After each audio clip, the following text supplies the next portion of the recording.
All right, folks, Tony from the Tech Firm. I'm going to show you a little tip or trick, real quick one.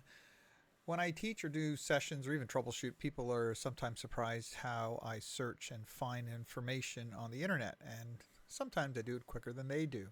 So I thought, hey, I'll share a tip or a trick that I use a lot, see if it catches on. If it does, I'll do a bunch more. But in this case, I'm going to start with the basic, it's a Google search term, and it's site colon, right? What that means is I'm going to search for a word, in this case password. That's the actual word, literally the word I'm looking for. And I'm going to search only within this site, thetechfirm.com.